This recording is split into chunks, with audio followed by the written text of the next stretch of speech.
I texted my teen and all I got was this K. Why talking to your teens feels like being ghosted by a roommate who lives in your house and eats all your food.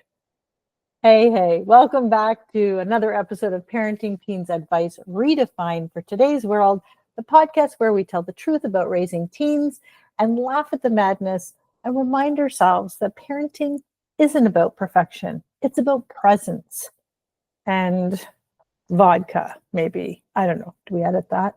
I am your host, Chery Pankhurst, and today's episode is for every mom who's ever texted their teens a heartfelt message only to get one single soul-shattering letter in return. That's right. This one's called I Texted My Teen, and all I got was K. Because apparently, full sentences are too much to ask. When K feels like a slap in the face. So let me set the scene. I'm having a great morning. I'm feeling grounded and connected. You know, the kind of mom who's really doing the work. I've journaled, I've meditated, I've reminded myself they are not giving me a hard time. They are having a hard time. I decide to send my little love bomb note to my teen. Something simple and thoughtful. Hey, sweetie, hope your day goes smoothly today. I'm really proud of you. I love you. And I get back, K. That's it. Just the letter K. No heart, no smiley face, no punctuation, not an I love you too, tossed in, like a sad little breadcrumb. I stare at that message like it's a riddle from the universe. Does K mean, thanks, Mom? I love you too? Does it mean, leave me alone? Is this teenage Morse code? Does she accidentally butt text me a consonant? I'll be honest. And for a second, I spiraled. I went full parent detective. Did she read it? Is she upset? Should I send a follow-up message?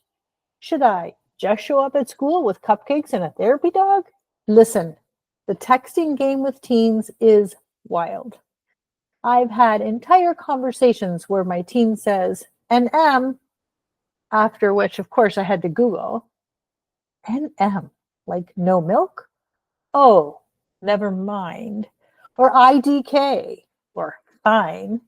And my personal favorite, the thumbs up emoji. That's not a conversation. That is an emotional scavenger hunt. And don't even get me started on trying to use their slang. I once told my son, your outfit is fire.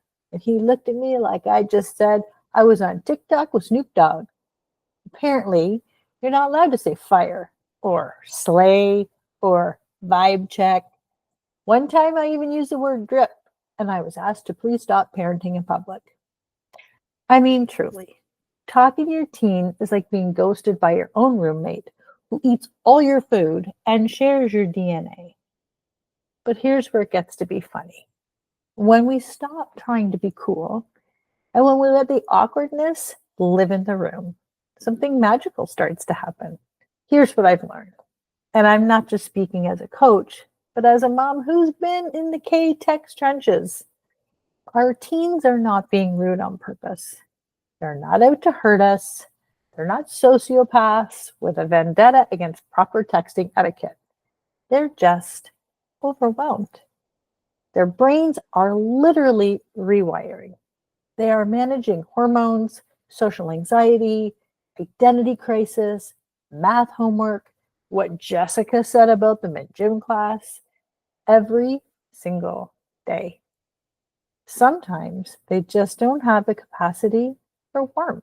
Sometimes they're so deep in their own world that a one-word reply is their version of, I hear you, I love you, I am just maxed out. And you know what? That K might actually mean I'm safe. I saw your message. I'm not mad at you. I'm just tired of everyone. And don't get me wrong, we're human. We want our kids to reply with enthusiasm. We want the I love yous and the exclamation marks and the heartfelt conversations on a park bench underneath fairy lights. But that's not real life. Sometimes connection isn't warm and fuzzy. Sometimes it's quiet and inconvenient. Sometimes it's a grunt while they pass you the remote, but it still counts. Because when we stop chasing the perfect response and start recognizing the patterns of trust, we start to see that even the smallest replies are still a form of connection. Let me throw this little wrench into your plan about texting. Kind of a shift in perspective here. Are you texting to say something, or are you texting to get something? Let's pause for a minute and ask something very uncomfortable, but very real. When you text your teen, are you doing it to say something, or are you doing it to get something? It's okay. No shame here. We all crave connection. We all want validation. We all want to feel like our love is being received, especially by our kids. But the reality is, a lot of the disappointment we feel doesn't come from their reply. It comes from our expectation of a reply that makes us feel good. I'm going to say that again. It comes from an expectation of a reply that makes us feel good. We hit send on a loving message and we expect a thank you, a heart emoji, and I love you too, Mom. You're my hero. And when we don't get it, it stings. But here's the shift I coach around. What if the point of the message is the message? What if you sent it with no strings attached, just love, clean and simple? What if you released the need to be validated and replaced it with the choice to show up from your values and not your wounds? When we drop the expectation, we drop the disappointments. You get to be the kind of mom who loves out loud, who texts encouragement even when it's not reciprocated, who stays rooted, not reactive. That is not weak. That is emotional leadership. It is not about silencing your needs. It's about knowing you are enough, whether your teen replies or not. So here's what I would suggest you try. Stop taking it personally. That K is not a rejection. It's a placeholder. I'm still in the circle, even if it's the outer circle. And you know what? I'm grateful to be in the circle at all. Bring humor into the hard moments. One time I replied to his NM with, NM here too, LOL, just raising you and keeping you alive, TTYL. Then he sends back 3 laughing emojis. You're weird. That's progress. We are building bridges, people. We are building bridges. And keep showing up, no matter what. Because even if they act like they don't want us around, they still need to know we'll be there.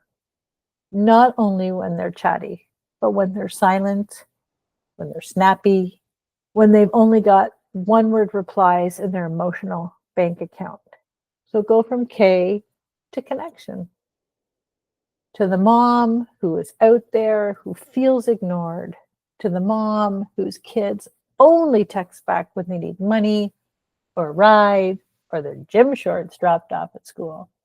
To the mom who wonders if she's even making a dent. Let me say this. You are. You are building trust in the cracks. You are anchoring them, even if they don't say thank you. You are making deposits in a relationship that will pay you back later, not in perfect words, but in quiet safety. Now I want to hear from you. What is the shortest, weirdest, most confusing thing your teen has ever texted you? Was it sure? Did they send you an upside down smiley face? A single period? True story? Someone messaged me that their teen once replied with a dot. Once you find that weird response that you got from your teen, I would love for you to screenshot it. You can wipe out the names and share it. Post it on your stories. Tag me, Cheryl A. Pankhurst at Facebook or Instagram with the hashtag I know that K. Let's turn this into a movement, a funny one, where we can all admit that parenting teens is like trying to high five a cat. You might get scratched, but it's still kind of adorable. So keep texting, keep showing up, keep laughing at the awkward, because your consistency, your presence, that is the connection. It's about building the kind of relationship where they know you'll be there, even when they've only got a K to give. That's the work. That's the magic. And you, Mom, you are doing it beautifully. Thank you for listening to Parenting Teens Advice Redefined. I will see you next week. Same time, same awkward text messages. Don't forget my website, CherylPankhurst.com. Everything is there that you need. There's some free resources. There's free courses. There's ways to work with me. There's a blog. There's everything you need and links to the podcast. And of course, there's the YouTube channel, Cheryl Pankhurst, where you can see this live in concert. I so appreciate you. I know you're doing your best. And as long as you're looking at podcasts and reading books and looking at resources, you are still trying, which means you're not failing. You're still trying. Good on you, Mama. Have a beautiful week.